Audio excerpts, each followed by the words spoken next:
बिस्मिल्लाहिर्रहमानिर्रहीम। अस्सलामुअलैकुम। Welcome back to my channel. Hope you are doing well. मैं आपकी खिदमत में हाजिर हो गई हूँ ऐसे जुगाड़ लेकर, ऐसे आइडियाज़ लेकर जो कि ना सिर्फ आपकी ज़िंदगी को आसान बना देंगे बल्कि बिल्कुल बेकार पड़ी हुई चीज़ों को भी आप इस्तेमाल में लेकर अपने ढेरों पैसे बचा सकते हैं, वो भी इस महंगाई के दौर में। मनी सेविंग करना हर कोई चाहता है लेकिन कर नहीं पाता। वो क्यों? वो इसलिए क्योंकि आपको ऐसे टिप्स एंड ट्रिक्स नहीं पता होते, ऐसे हैक्स पता नहीं होते, जिसकी वजह से या तो हम वो चीज़ फेंक देते हैं जो हमारी ज़रूरत की नहीं होती या फिर दूसरी खरीद लेते हैं जिसकी वजह से सेविंग नहीं हो पाती। चलिए वीडियो ज्यादा लंबी नहीं करते हैं, हैक्स स्टार्ट करते हैं। Hacks number 1। सबसे पहले हमें जरूरत पड़ेगी एक अदद खाली कप की, जिसका पिछला हिस्सा हमें चाहिए होगा। हमने कुछ इस तरह से रखना है। अब हमारी छुरी की धार जो है बिल्कुल खत्म हो जाती है, उससे प्याज कटती है, ना टमाटर कटते हैं, ना आलू कटते हैं। उसके लिए हम क्या करते हैं, या तो दूसरी खरीद लेते हैं या तो फिर इसे तेज करवाने के लिए ले जाते हैं। मगर आपने मेरे बताए हुए तरीके से अपनी छुरी को तेज करना है और घर में रहकर ही, ना आप छुरी नहीं लेकर आएंगे ना तेज करवाने लेके जाएंगे, और घर में ही बहुत इसकी तेज तलवार की तरह तेज हो जाएगी। आपने छुरी को कप के पिछले हिस्से पर रखकर घिसना है जिस तरह से आपको वीडियो में दिखाया गया। उसके बाद आप खुद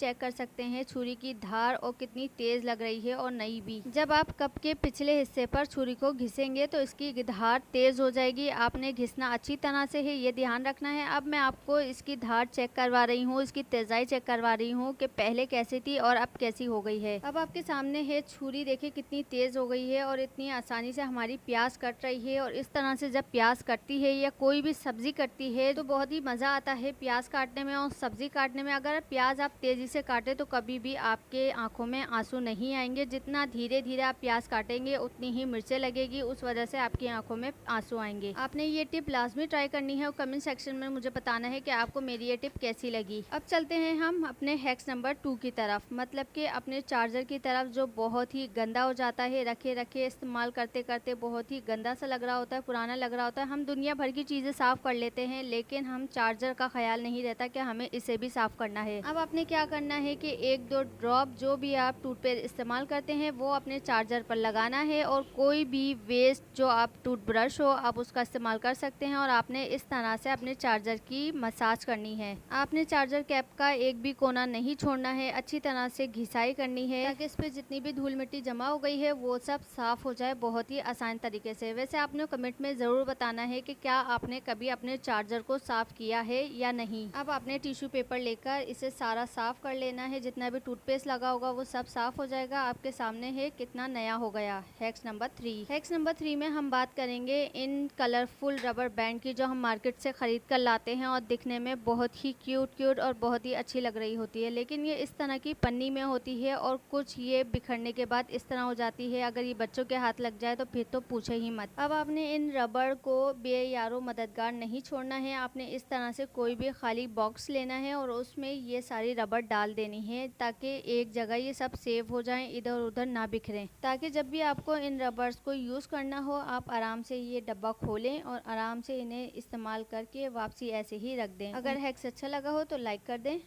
हैक्स नंबर 4। हैक्स नंबर 4 में हम बात करेंगे इन दवाइयों की जो हमारे घर में ऐसी ही पड़ी रहती हैं, इस्तेमाल की नहीं होती या फिर कुछ इस्तेमाल की होती हैं और कुछ जो है एक्सपायर हो जाती हैं, जो कि अब इस्तेमाल के काबिल नहीं रहती। जाहिर सी बात है जब बेकार हो गई है, एक्सपायर हो गई है तो इन्हें फेंकना ही है, मगर आप फेंके नहीं। मेरे बताए हुए तरीके से आप इन दवाइयों का इस्तेमाल करें तो आपको बहुत ही फ़ायदा देगी। आपने एक्सपायर गोलियों को अवन दस्ते में डालकर अच्छी तरह से कूट लेना है, लेकिन कूटने से पहले अगर आपने मेरे चैनल को अभी तक सब्सक्राइब नहीं किया तो प्लीज़ मेरे चैनल को सब्सक्राइब कर दीजिए, वीडियो को लाइक कर दीजिए और कमेंट सेक्शन में आपने ये बताना है कि आप मेरी वीडियो कहाँ से वॉच कर रहे हैं। आप मुझे चैलेंज भी दे सकते हैं, अगर हुआ तो मुमकिन ज़रूर पूरा करने की कोशिश करूँगी। आपको मेरी वीडियो कैसी लगती है आप अपनी राय का इजहार मुझे कमेंट सेक्शन में दे सकते हैं। अच्छा, तो अब इन गोलियों का पाउडर बन गया है। अब मैं इसे छोटे से बॉल में निकाल लूँगी। उसके बाद उस जगह ले जाऊँगी जहाँ पे हमारा फर्श गंदा है, जो कि साफ़ नहीं है, अपनी चमक खो चुका है। आपने ये पाउडर उस जगह स्प्रिंकल कर देना है और कोई भी बर्तन जोड़ने वाली जाली की मदद से इसे अच्छी तरह से रब करना है, साफ करना है, जिसकी वजह से हमारा ये हिस्सा अलग से साफ हो जाएगा, शीन से शाइन आ जाएगी। वो इस वजह से क्योंकि हमने इस पे गोलियां वो वाली इस्तेमाल की हैं जो कि हमारे इस्तेमाल के काबिल नहीं रही थी। अब हमने कोई भी ड्राई कपड़ा लेना है और इस तरह से उसी फर्श को साफ कर देना है। अब आपके सामने है पहले यहाँ की क्या कंडीशन थी और अब आप चेक कर सकते हैं कितना मज़ेदार और कितना शीन से शाइनी और bomb.com आ गया है। अब ये हिस्सा कितना साफ़ और चमकदार हो गया है। अब आपने कोई भी चीज़ फेंकने से पहले एक बात ज़रूर सोच लेनी है, बल्कि मुझसे पूछ लेना है कि हम इस चीज़ को किस तरह से इस्तेमाल में लें। उम्मीद करती हूँ वीडियो पसंद आई होगी। इजाज़त दीजिए, अल्लाह हाफ़िज़।